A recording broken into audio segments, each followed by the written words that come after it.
The kettle whistled softly, breaking the stillness that had settled inside the house like dust. Ethan Miles poured hot water into his mug, watching the steam twist and fade. It was nearly 6 in the evening, though it felt later, the kind of quiet that makes a person acutely aware of every sound, the hum of the refrigerator, the clock ticking in the hallway, the faint creak of the wooden floor beneath his slippers. Liam had texted hours ago, late meeting.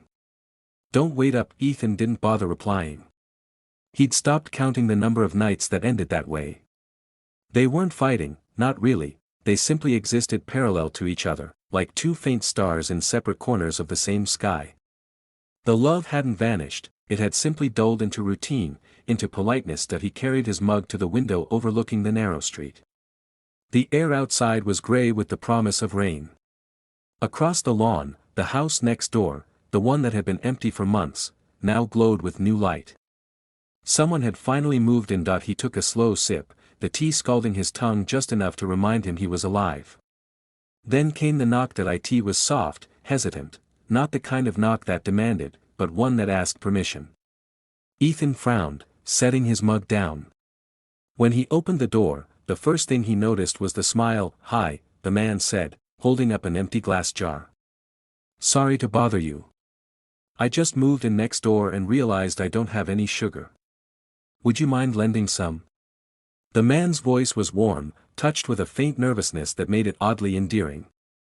Ethan blinked.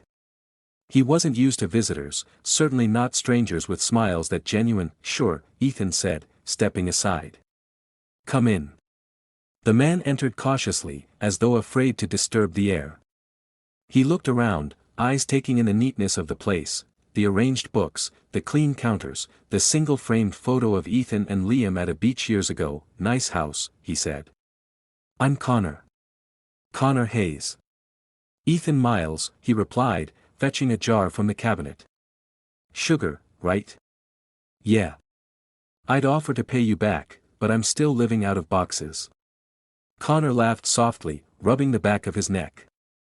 "I promise I'm not usually the borrow sugar type." Ethan handed him the jar. "It's fine. I doubt I'll miss it." For a moment, Connor just stood there, jar in hand, smiling faintly as though debating whether to say something more. Then his gaze shifted to the photo on the shelf. "Your husband?" he asked. Ethan nodded. "Liam. He's at work." Connor's expression softened, understanding, maybe curiosity. "Long hours?" "Always," Ethan said, realizing how tired that sounded. "He's an architect. Deadlines, clients, late calls, you know the type." "I do," Connor said quietly. "I used to be married to one." That caught Ethan off guard. He didn't ask for details, and Connor didn't offer them. Instead, a comfortable silence settled, not heavy, but aware. Outside, the rain had begun to fall, steady and light. "Looks like you're stuck for a bit," Ethan said. "Unless you want to get drenched." Connor smiled, tilting his head toward the window. "Guess I'll owe you more than sugar." Ethan hesitated, then gestured to the kettle. "I was making tea. You can wait it out." Connor accepted without protest. He sat at the kitchen table, hands resting on the glass jar, eyes moving slowly across the room. There was something observant about him, not intrusive, but attentive, as if he noticed small things others ignored. They talked, first about the neighborhood, then about the weather, and finally about everything that filled silence when two strangers are trying to sound less like strangers. Connor mentioned his move from Seattle, how he needed a quieter place. Ethan didn't ask why. He only listened. "Do you bake?" Connor asked suddenly, nodding at the jars lined neatly on the counter. "Not really," Ethan admitted. "Liam does, sometimes. Used to." "Ah." Connor smiled faintly. "Then the sugar's waiting for purpose." Something in his tone made Ethan laugh, though he wasn't sure why. It had been a while since anyone had made him laugh without trying. As the rain thickened outside, the conversation deepened, not in subject, but in comfort. The pauses felt easy, natural. Connor told a story about his first disastrous attempt at making coffee in college. Ethan shared how he'd once broken a cabinet door trying to fix it himself. They both laughed, the kind of laughter that doesn't demand joy but creates it anyway. When the rain finally eased, Connor glanced toward the door. "I should let you get back to your evening." Ethan almost said there's nothing to get back to, but instead he smiled. "Sure. Anytime you need sugar." Connor's smile returned, softer this time. "Careful, Ethan Miles. I might take that as an invitation." He said it lightly, teasingly, yet the words lingered after he left. Ethan stood by the door long after it closed, the faint scent of rain still drifting in. He felt unsettled. Not by Connor himself, but by the sudden warmth that had crept into the quiet corners of his home, filling a space he hadn't realized was empty. That he cleaned the mugs, wiped the table, turned off the kitchen light. But his eyes kept wandering to the window.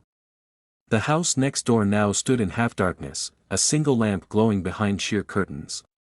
For a moment, Ethan thought he saw a silhouette, broad shoulders, a head turned toward his own house. That he told himself he imagined it. He wanted to believe it. Later, as he sat on the edge of the bed, the empty side neatly made and untouched, he reached for his phone. No new messages.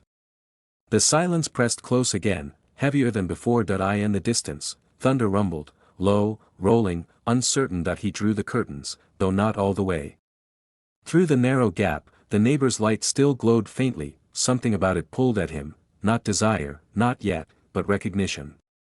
The kind you feel when someone sees a part of you that's been forgotten. When Ethan finally lay down, his mind refused to quiet. The image of Connor's easy smile replayed behind closed eyes. The sound of his voice lingered, warm, curious, alive. He told himself it was nothing. A neighborly exchange. A borrowed jar of sugar.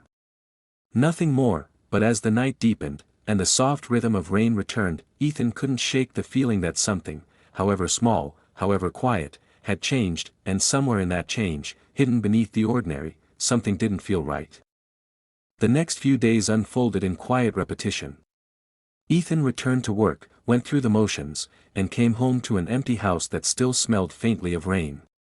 Liam was gone again, an out-of-town project, a hotel, a promise to make it up next weekend that would never be kept. Connor's house, however, was rarely dark now.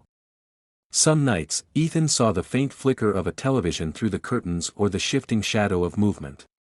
He told himself he wasn't watching, but he always noticed that it started innocently. A few days after that first visit, Connor knocked again, this time holding a plate of cookies. "Peace offering," he said with a grin. Didn't want to seem like the neighbor who only takes. Ethan smiled, unsure if it was politeness or anticipation that made him open the door. The smell of warm chocolate filled the kitchen as they sat at the table again, the same spot where the rain had once tapped against the window. "You bake?" Ethan asked surprisingly. "Yeah," Connor said. "Therapy, I guess. Gives my hands something to do." He shrugged, eyes glancing at Ethan's. "You ever need that? Something to distract you?" Ethan's laugh came out softer than intended. "Constantly." That became their rhythm, unplanned, but natural. Connor stopped by occasionally, sometimes to borrow something trivial, sometimes just to talk.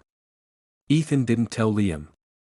Not out of deceit, but because there was nothing, at least not yet, to tell. Still, each time Connor crossed his doorway, Ethan felt that invisible line between friendship and something else blur a little more. One evening, Connor invited him over. "Just dinner," he'd said. "No borrowing this time." Ethan hesitated but agreed. The house next door was still half unpacked, boxes stacked like reminders of transition. The meal was simple, pasta, wine, laughter that filled spaces neither of them knew were empty. "You cook better than you bake," Ethan said after the first bite. "I'll take that as a compliment," Connor replied. "You seem lighter tonight." "Not as guarded." "Maybe it's the wine," Ethan said, though he knew it wasn't. There was a pause, a quiet, meaningful one. Connor leaned back, studying him. "You ever feel like you're waiting for something to start, but it never does?" Ethan met his gaze. "Every day." Connor smiled faintly, but it didn't reach his eyes. "Then I guess we're both waiting." The air thickened, not with tension but awareness. They didn't touch. They didn't need to. The silence between them carried more weight than words could hold. After that night, Ethan's routines changed in subtle ways. He woke earlier, cared more about how his shirt fit, how his home smelled. He checked the window before bed, not to look outside, but to see if the light next door was still on. Days turned into weeks, and the small talks turned into deeper conversations, about choices, regrets, and the quiet ache of wanting something different. Liam called less. When he did, his voice was distant, distracted.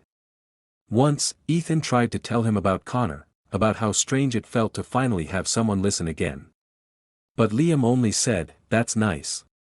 I'm glad you have company," before hanging up to answer another call. That night, Ethan sat in the dark, phone still warm in his hand, when a knock came at the door. Connor stood there, hair damp from a walk in the drizzle, holding 2 mugs of coffee. "Thought you might need this," he said softly. Ethan didn't ask how he knew. He just stepped aside. They sat on the couch, the glow from a nearby lamp washing everything in amber light. Connor spoke about Seattle again, the noise, the people, the way love could feel like a performance. Ethan listened, then confessed quietly, "I used to think I knew what love was. But now it feels more like remembering a song I used to hum." Connor looked at him then, really looked, long enough that Ethan felt seen in a way he hadn't in years. No judgment, no pity. Just recognition. When Connor reached out, his hand stopped halfway, resting on the cushion between them. A gesture unfinished. "I don't want to complicate your life," Connor said. Ethan swallowed. "You already have." Neither spoke after that. The rain started again, soft and persistent. It filled the silence between heartbeats, a sound too gentle to carry guilt but too heavy to ignore. When Connor left that night, he didn't look back. But Ethan watched him go, the door closing like a quiet secret between them. Days passed, yet the pull didn't fade. It grew quieter, deeper, more difficult to explain. Ethan tried to distract himself, long drives, new hobbies, anything, but every road curved back to that same hollow feeling. Point. One afternoon, Liam called unexpectedly. "I'll be home tomorrow," he said. "We should talk." Ethan froze. The words sounded rehearsed, formal.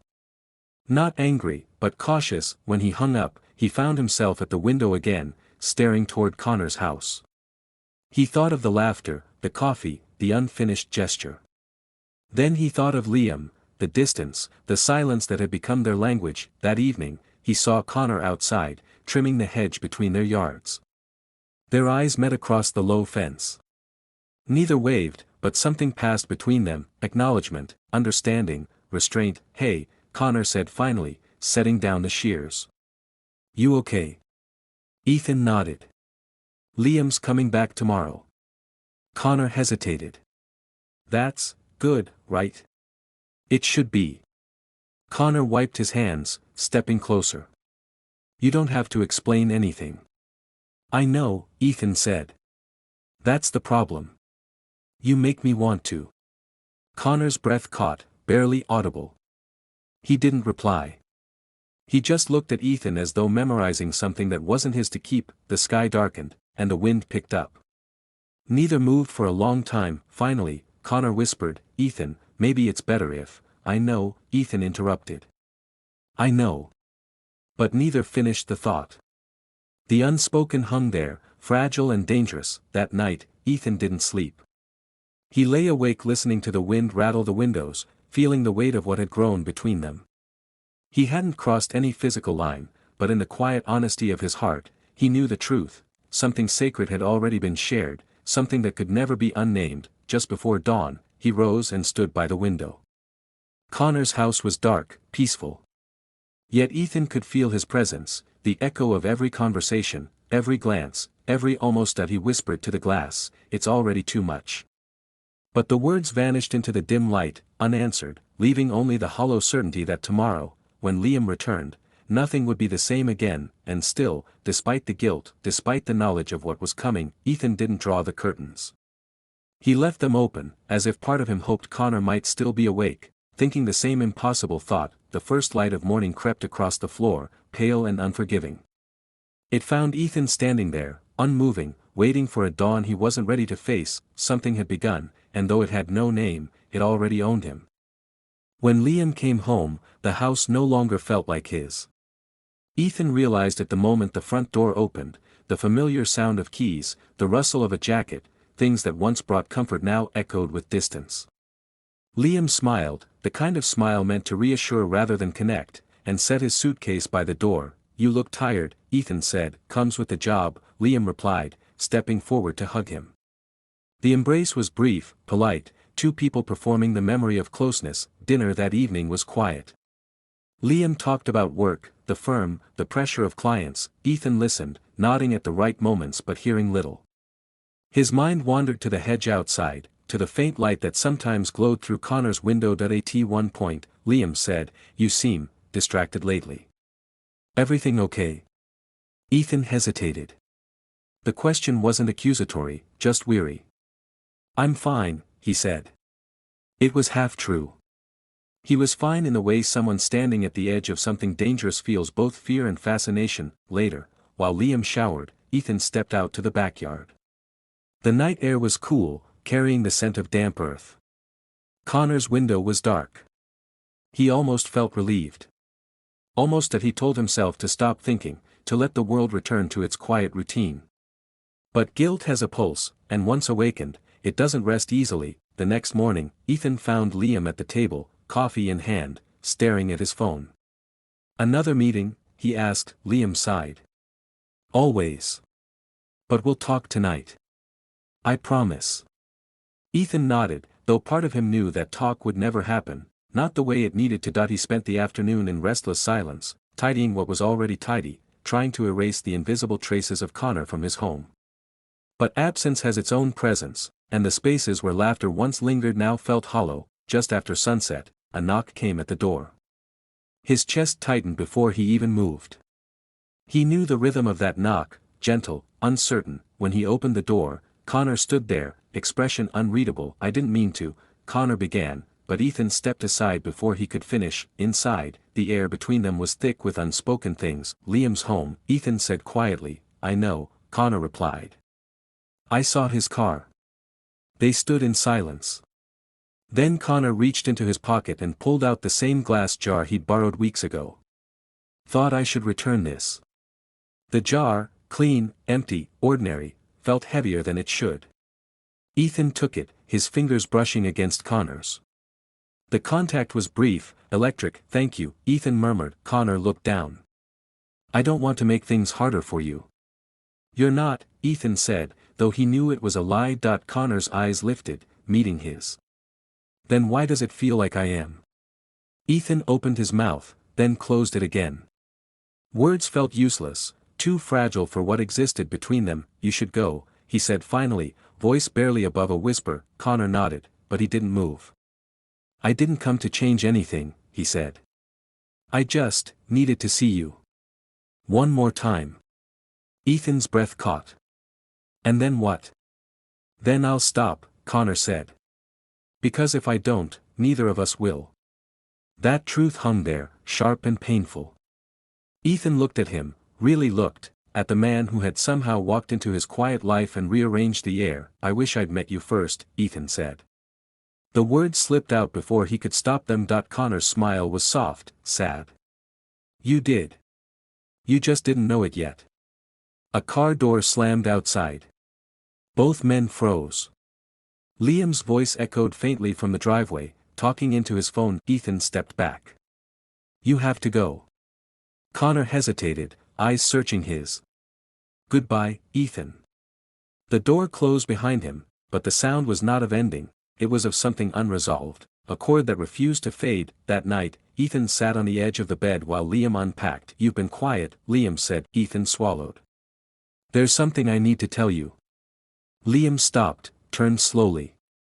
His face didn't show anger, just fatigue. "All right." Ethan's voice trembled at first but steadied as he spoke.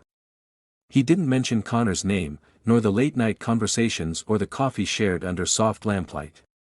He spoke only of loneliness, of how silence had replaced laughter, of how being unseen could make a person forget they existed. When he finished, the room was still. Liam set his suitcase down and sat beside him. "I know," Liam said. "I've felt it too." Ethan blinked. You have. Of course, Liam said quietly. We stopped trying, both of us. I thought distance would make it easier. Ethan looked at him, not with love, but with understanding. What do we do now? Liam sighed. Maybe we start by being honest. Even if honesty means letting go. Neither of them cried. There was no shouting, no dramatic ending, just the quiet realization that something had run its course. When Liam turned off the light, Ethan lay awake, staring into the dark. He felt the ache of loss, but also a strange calm. For the first time in years, the silence didn't feel empty. It felt earned. Before dawn, he rose and went to the window. Connor's house was still. No lights, no movement. Yet Ethan could almost feel him there, somewhere beyond the dark, beginning again that he whispered, "Thank you," though he wasn't sure who it was meant for, Connor, Liam, or himself. Outside, the first light crept over the horizon, pale and forgiving. The world looked unchanged, but Ethan knew better. Sometimes, he thought, people enter your life not to stay, but to remind you what it means to feel. As the sun climbed higher, he set the empty sugar jar on the windowsill.